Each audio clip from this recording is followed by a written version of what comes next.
Hello dear students, welcome to my channel excellent English zone. आज हम पढ़ने वाले हैं 12th क्लास की प्रोज का 7th lesson the heritage of India, written by A L. Basham. तो हेरिटेज ऑफ इंडिया की जो शॉर्ट समरी है लास्ट वीडियो में हम कवर कर चुके हैं। आज इसका डिटेल स्टडी करेंगे। तो जैसा कि मैंने लास्ट वीडियो में बताया था, ए.एल. बासम जो थे ब्रिटिश हिस्टोरियन और स्कॉलर थे और ये इन्होंने 1985 में सितंबर में भारत का भ्रमण किया और ये भारतीय संस्कृति से बहुत ही ज़्यादा इम्प्रेस हुए। इनकी कैलकाटा में 27 जनवरी 1986 में डेथ हो गई कैंसर से। और इन्होंने जो वर्क लिखे हैं famous the wonder that was India is is famous book, ये उनकी फेमस बुक थी।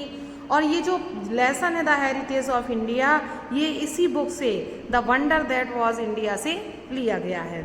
तो इसमें जो बताते हैं इसकी जो अबाउट द लेसन है वो समरी वाली वीडियो से हमने कवर किया है लेसन के बारे में शॉर्ट समरी में। तो इसको आज हम डिटेल में पढ़ने जा रहे हैं। लेसन हमारा स्टार्ट होता है।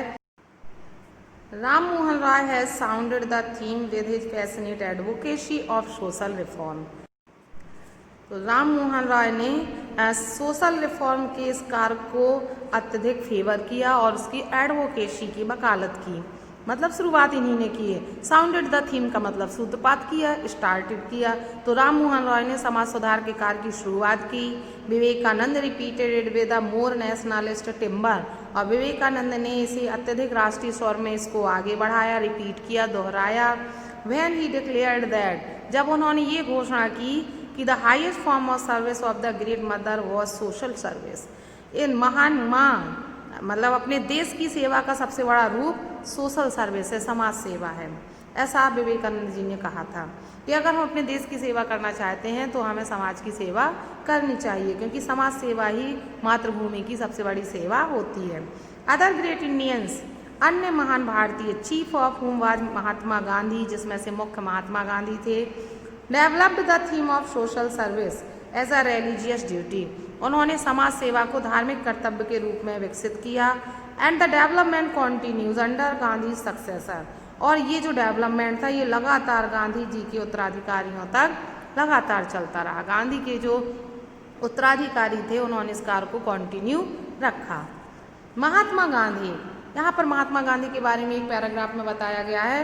Mahatma Gandhi was looked on by many, Mahatma Gandhi को कई रूपों में देखा जाता है, बोथ इंडियन एंड यूरोपियन, उन्हें इंडियन और यूरोपियन दोनों रूपों में देखा जाता है।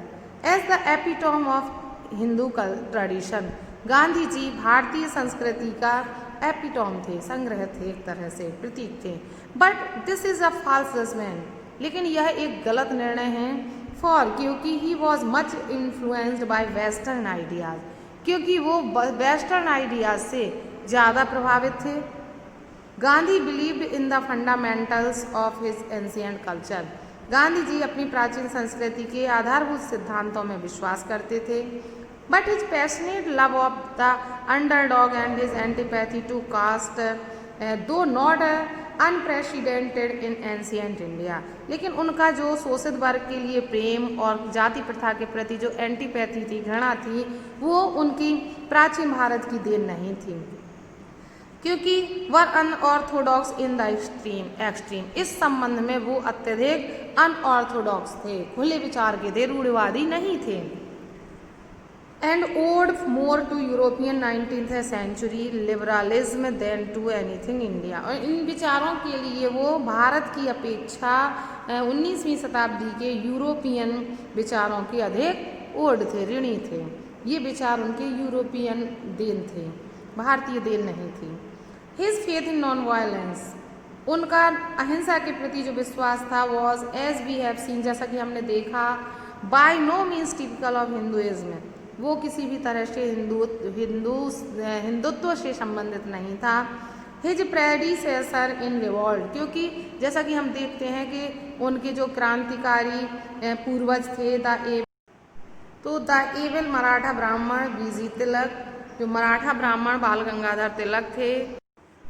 The Gandhi's and Gandhi's impatient lieutenant Subhash Chandra Bose, और गांधी जी के जो अधैर्य ही लेफ्टिनेंट सहायक सुभाष चंद्र बोस थे were far more orthodox in this respect, वो इस मामले में अधिक रूढ़िवादी थे।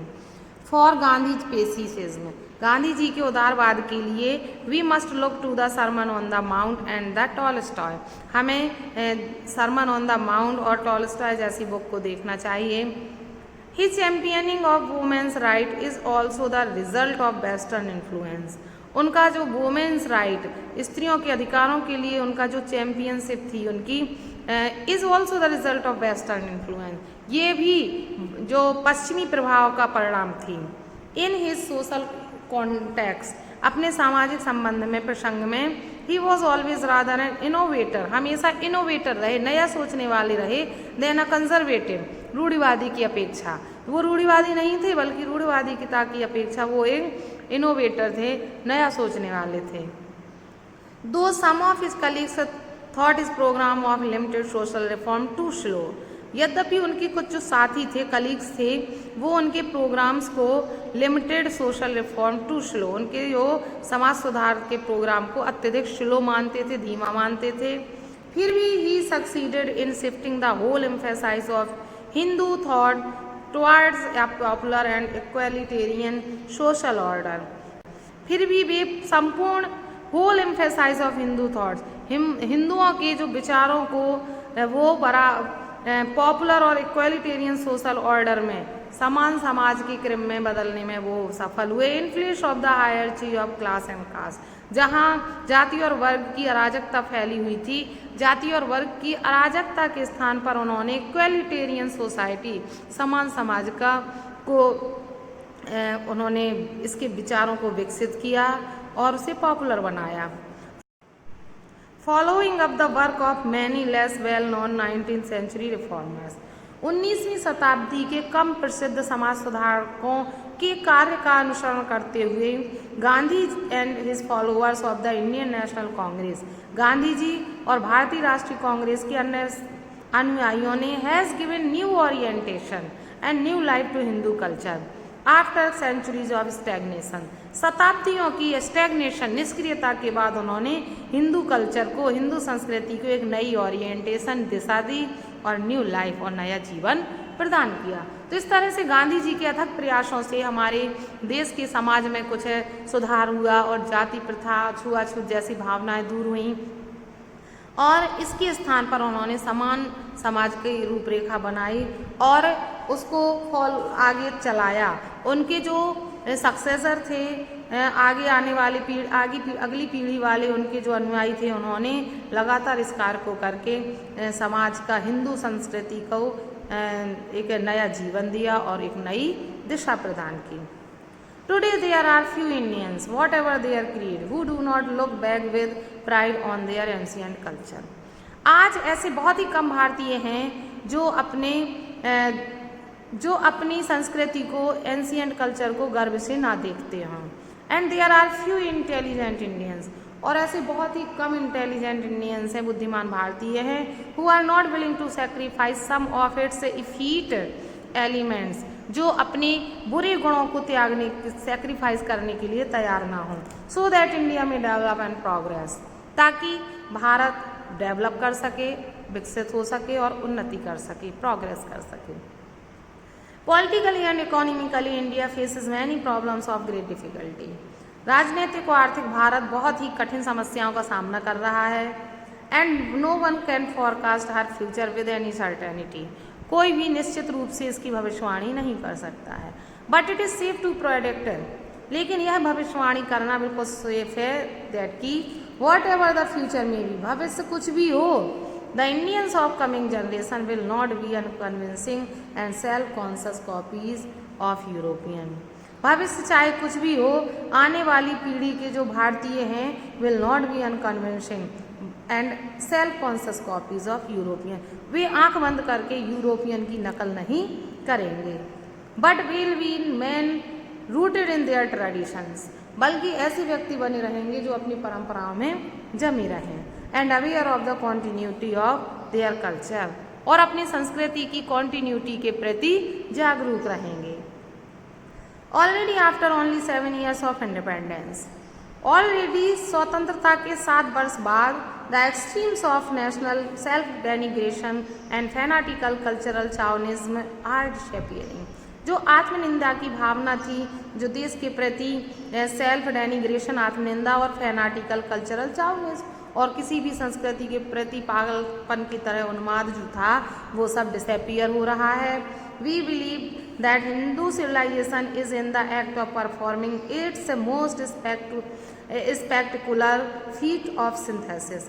हम विश्वास करते हैं कि जो हिंदू सिविलाइजेशन है वो इस समय सिंथेसिस करने का, सभी तत्वों को मिक्स करने का कार्य कर रही है। In the past it has received, adapted and digested elements of many different cultures।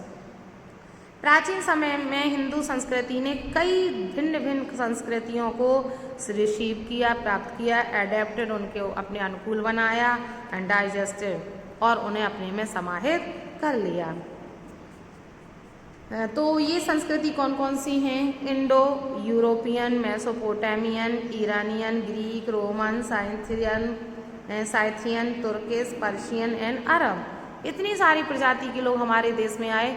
इन्होंने अपनी संस्कृति से भारत की संस्कृति को बदलने की कोशिश की, लेकिन भारतीय संस्कृति ने सभी संस्कृतियों के गुणों को अपने में समाहित कर लिया।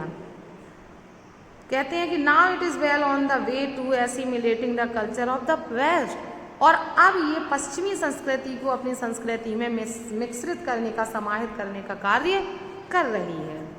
तो इस तरह से बताते हैं ये एलवासन, कहते हैं कि भारतीय संस्कृति में अनेक संस्कृतियों के मिश्रण हैं जिनको मिक्स करके उसने अपनी संस्कृति में समाहित कर लिया। अब आगे वो बताते हैं कि ये संस्कृति कैसे बनी रहेगी। कहते हैं Hindu civilisation we believe retain its continuity. हम विश्वास करते हैं कि भारतीय संस्कृति अपनी कॉन्टिन्यूटी को बनाए रखेगी। रिटेन मीन्स होता है बनाए रखना, बनाए रखेगी। कैसे बनाए रखेगी? The Bhagavad Gita will not cease to inspire men of action. Bhagavad Gita व्यक्तियों को क्रियाशीलता की प्रेरणा देना बंद नहीं करेगा। भगवत गीता लोगों को क्रियाशीलता की प्रेरणा देना बंद नहीं करेगी। And the Upanishad man of thought, और उपनिषद व्यक्ति को विचारशीलता की शिक्षा देना बंद नहीं करेंगे। The charm and graciousness of Indian way of life will continue. Bharatiya Jeevan शैली की जो चार्म, आकर्षण और ग्रेशियसनेस, शोभा है, विल कॉन्टिन्यू, ये हमेशा बनी रहेगी। However much affected it may be by the labor saving devices of the West। ये पश्चिम के श्रम बचाने वाले डिवाइसेस से कितने भी प्रभावित क्यों ना हो जाएं, people will still love the tales of the heroes of the Mahabharata and the Ramayana and of the loves of Dushyanta and Shakuntala and Pururavas and Urvashi. लेकिन लोग हमेशा महाभारत और रामायण के नायकों की और दुष्यंत, शकुंतला और पुरूरवा और उर्वशी की प्रेम कहानियों को पढ़ना पसंद करेंगे। The quiet and gentle happiness which has at all time pervaded Indian life. शांत और सज्जनशीलता जो भारतीय जीवन शैली में पूरी तरह से परवेडेड, छाई हुई है। Where oppression, disease and poverty have not overclouded. जहाँ पर अत्याचार, बीमारी और गरीबी उनको प्रभावित नहीं करती है। Will surely not banish before the more hectic ways of the life. अपनी इस जीवन शैली को वो पश्चिम के भागदौड़ के जीवन के सामने वो कभी बैनिश नहीं करेंगे, कभी समाप्त नहीं करेंगे। तो पश्चिम से चाहे जितने प्रभावित हो जाएं, लेकिन भारतीय संस्कृति अपनी कॉन्टिन्यूटी बनाए रखेगी और वह कभी पश्चिमी संस्कृति से प्रभावित होकर अपनी संस्कृति को नहीं खोएगी। Much that was useless in ancient culture. L Basham कहते हैं प्राचीन संस्कृति में कई परंपराएं यूजलेस थीं, लेकिन जितनी यूजलेस थीं हैज ऑलरेडी पेरिस्ड, उन्हें ऑलरेडी समाप्त कर दिया गया है। The extravagant and barbarous hecatombs of the Vedic age. वैदिक युग की जो फिजूल की और असभ्य बरबलियाँ थीं, परंपराएं थीं, have long since been forgotten, उन्हें कब का भुला दिया गया है। दो यद्यपि animal sacrifices continue in some sects, अभी कुछ सेक्ट्स में, कुछ एरिया में एनिमल सेक्रीफाइसिंग अभी भी चल रहा है, लेकिन कहते हैं widows have long cease to be burn on their husbands fire. विधवाओं को अपने पति की पायर चिता में जलाना कब का सीज कर दिया गया है, बंद कर दिया गया है। गर्ल्स में not by law be married in childhood, कानून ने अब लड़कियों की भी बचपन में शादी कराना बंद कर दिया है, गैर कानूनी कर दिया गया है। In buses and trains all over India, बसों में ट्रेन में सारे भारत में Brahmans rub shoulders with the lowest caste without consciousness of grave pollution, पूरे भारत में ब्राह्मण बसों में निचली जाति के साथ कंधे से कंधा मिलाकर चलते हैं, बिना प्रदूषण की, मतलब बिना छुआछूत की भावना के। And the temples are open to all by law, और मंदिर भी कानून के द्वारा सभी के लिए खोल दिए गए हैं। कास्ट इज वैनिशिंग, जाति प्रथा समाप्त हो रही है। The process begin long ago, ये प्रक्रिया लंबे समय पहले ही शुरू हो गई थी। बट इट्स पेस, लेकिन इसकी गति इज नाउ सो रैपिड, अब इतनी तेज है दैट की the more objectionable features of caste may have disappeared within a generation और सो, कि जो जाति प्रथा के अत्यधिक विरोधी तत्व जो हैं वो जनरेशन टू जनरेशन, पीढ़ी दर पीढ़ी विलीन होते जा रहे हैं। The old family system is adapting itself to present day condition, प्राचीन पारिवारिक परंपराएं जो हैं वो स्वयं को वर्तमान कंडीशन के अकॉर्डिंग ढाल रही हैं। इनफैक्ट वास्तव में the whole face of India is altering, भारत का संपूर्ण रूप बदल रहा है। But the cultural tradition continues, लेकिन जो सांस्कृतिक परंपराएं हैं वो हमेशा रहेंगी। And it will never be lost, ये कभी समाप्त नहीं होगी। तो इस तरह से हमारा ये लेसन कंप्लीट होता है, जिसमें ए.एल. वासम ने बताया कि भारतीय संस्कृति एक तरह से अमर है, कोई भी संस्कृति भारत में आकर उसे प्रभावित करने की कोशिश करे लेकिन भारत की संस्कृति कभी समाप्त नहीं होगी, वह अपनी निरंतरता बनाए रखेगी। लोग कितने भी पश्चिमी विचारों से प्रभावित क्यों ना हो जाएं, लेकिन भारतीय संस्कृति अपना स्थान कभी नहीं खोएगी। लोग हमेशा भारतीय संस्कृति से प्रभावित रहेंगे और लोग हमेशा गीता से क्रियाशीलता की और उपनिषद से विचारों की शिक्षा लेते रहेंगे और हमेशा रामायण महाभारत और दुष्यंत शकुंतला पूर्वा और उर्वशी की कहानियों को, नायक नायिकाओं को पढ़ना पसंद करेंगे।